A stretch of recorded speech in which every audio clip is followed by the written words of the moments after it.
तो बच्चों 18 जुलाई कल को सुप्रीम कोर्ट की 3rd हियरिंग है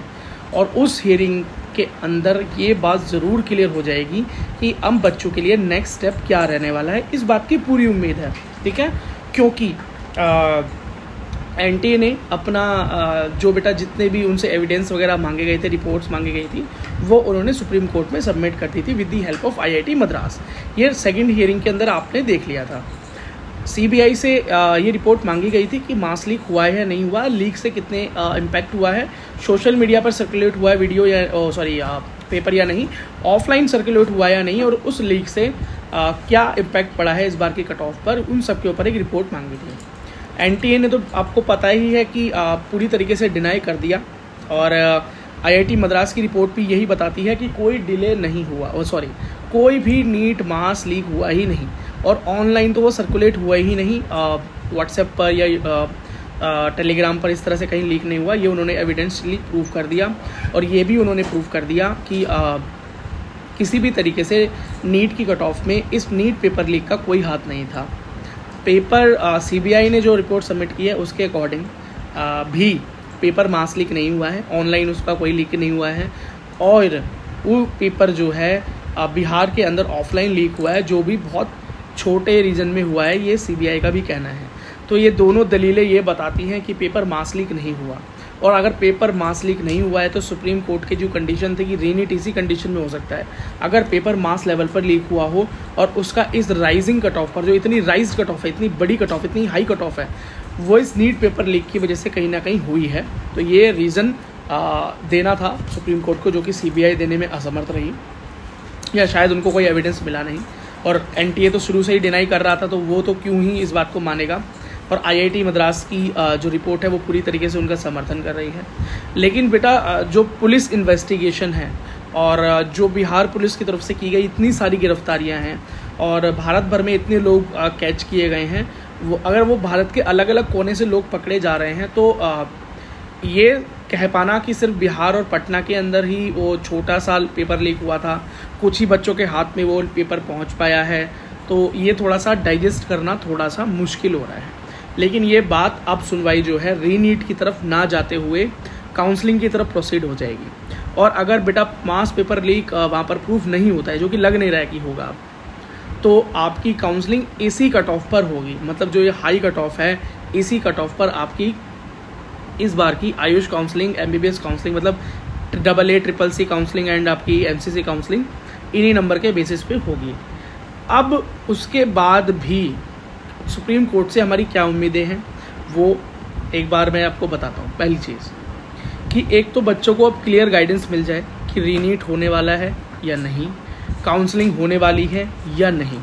ठीक है, ताकि बच्चों को एक क्लियर पाथ मिल जाए कि अब उनको काउंसलिंग के लिए प्रिपेयर करना है, रीनीट के लिए प्रिपेयर करना है, नेक्स्ट ईयर के लिए ड्रॉप लेना है, या किसी और करियर ऑप्शन की तरफ मूव करना है, ठीक है, ताकि बच्चों को क्लियरेंस मिल सके।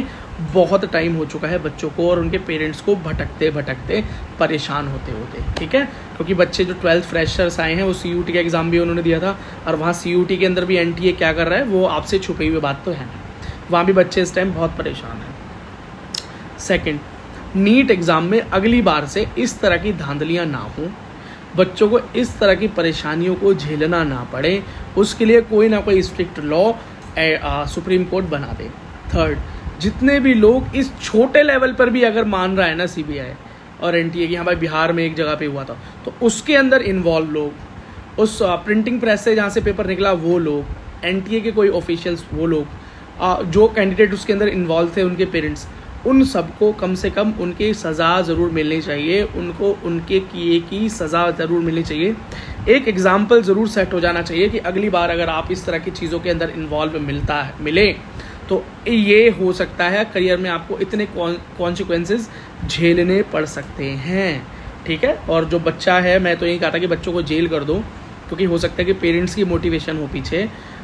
तो उस बच्चे का करियर तो नहीं ख़राब कर सकते, बट हाँ ये हो सकता है कि उसको नीट देने से रोक दिया जाए, फिर उसका नीट चाहे कुछ सालों के लिए आप रोक दें या आप उसको नीट से ही रोक दें, तो ये हो सकता है। लेकिन हाँ मैं ये नहीं चाहता कि बच्चों को इन जेल डाला जाए, ये सब हाँ पेरेंट्स की ज़रूर गलती है, पेरेंट्स को कुछ ना कुछ सज़ा ज़रूर मिलनी चाहिए, ठीक है। तो ये ही अब कुल मिला के ये ही रह गया है कि सुप्रीम कोर्ट इतना ही करे, क्योंकि इसके बाद तो बेटा कुछ उम्मीदें बची है नहीं, है ना। क्योंकि जो चीज़ें चाहते थे कि भाई सबको उम्मीद थी कि ये जो कट ऑफ इतना बड़ा है कहीं ना कहीं बड़ी लेवल पे गड़बड़ हुई है, तो बड़ी लेवल की गड़बड़ तो बाहर आने वाली है नहीं, वो तो दिख गया। गवर्नमेंट बिल्कुल भी इंटरेस्टेड नहीं है भाई री नीट के लिए या नीट का स्कैम मानने के लिए, और तो फिर मदद कौन कर सकता था? Supreme court. लेकिन भाई कोर्ट तो चलता है एविडेंस के ऊपर, अब एविडेंस उनको मिल ही नहीं पा रहे, तो जब मिल ही नहीं पा रहे तो अब फिर तो आप समझ सकते हैं ना बेटा क्या हो रहा है। तो और मैं तो यही चाहूँगा बेटा, जो भी सुप्रीम कोर्ट आगे जाके डिसीजन दे, जो भी एक फ़ैसला आए, उसके ऊपर मैं एक हाईलाइटेड वीडियो ज़रूर बनाऊँगा और क्या इम्पैक्ट पड़ेगा उस पर भी। लेकिन बस मैं ये चाहता हूँ कि जो बच्चे रीनीट चाहते हैं वो भी, जो बच्चे रीनीट नहीं चाहते वो भी, सब बच्चों को इक्वली कुछ इस तरह का डिसीजन हो कि सारे बच्चे सेटिस्फाई हो जाएं। मतलब सब तो खैर नहीं हो सकते कभी भी, लेकिन फिर भी ये हो कि इस बात का भरोसा बना रहे कि एक बॉडी ऐसी है भारत के अंदर, सुप्रीम कोर्ट, जिस पर बच्चे, पेरेंट्स, टीचर्स भरोसा कर सकते हैं इस तरह के जब ये सब क्योस चल रहा है। लेकिन अगर सुप्रीम कोर्ट से भी अंत में कोई ठीक फैसला नहीं आता है और इस बात को सिर्फ रफा दफा किया जाता है, सज़ा नहीं मिलती लोगों को बड़े लेवल पर, क्योंकि ये बात तो बड़े लेवल पे हुई, आप मानो मत मानो, ठीक है। कुछ बच्चे यहाँ पर बोलेंगे मुझे कि आप सुप्रीम कोर्ट को क्वेश्चन कर रहे हो क्या? नहीं, मैं सुप्रीम कोर्ट को क्वेश्चन नहीं, आप सीबीआई को क्वेश्चन कर रहे हो क्या? अच्छा, कितनी बार पक्ष विपक्ष की सरकारों ने सीबीआई को, चाहे आप बीजेपी सपोर्टर्स हैं, चाहे आप कांग्रेस सपोर्टर्स हैं, जिस भी पार्टी से आप बिलोंग करते हैं, जब भी किसी पार्टी के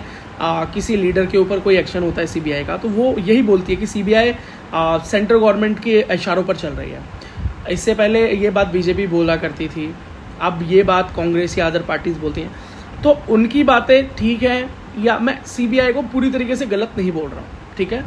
आप, लेकिन ये भी कह देना कि हाँ भाई सब कुछ ठीक था और ये जो कट ऑफ इतना हाई गया है, इसके अंदर पेपर लीक का कोई मामला था ही नहीं, बच्चों को सिर्फ बिहार के अंदर ही पेपर हाथ में आया है, इसके अलावा कहीं और बच्चों को कोई चीटिंग का प्रोसेस हुआ ही नहीं,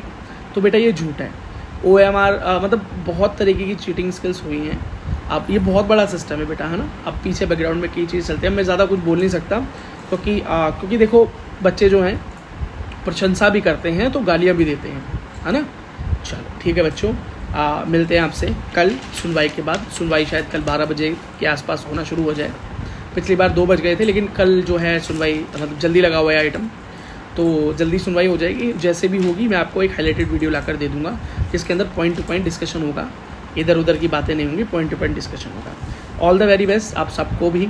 और देखते हैं बेटा आगे जाके क्या होगा, और जो भी होगा इस देश के अंदर मेडिकल फील्ड के भविष्य को ज़रूर इम्पैक्ट करेगा, और आने वाले कई सालों तक ये बात याद रखी जाएगी कि सुप्रीम कोर्ट ने इस बात पर किया क्या था। क्योंकि देखो आपको पता है नीट का जो प्रोटेस्ट है वो ऑलमोस्ट शांत हो चुका है, अब कुछ रोड्स पर नहीं है, इंस्टीट्यूट्स पर नहीं है, सब अपने अपने काम में इन्वॉल्व हो चुके हैं, और ये बात बिल्कुल ठंडी पड़ चुकी है, ठीक है ना। और न्यूज़ वालों ने भी अब अदर UPSC वाला जो है मैटर उठा लिया है, नीट वाला मैटर अब धीरे धीरे ख़त्म से ही होता जा रहा है। चलो ठीक है बेटा, मिलते हैं अगली वीडियो में। Thank you for very much and तक देखने के लिए।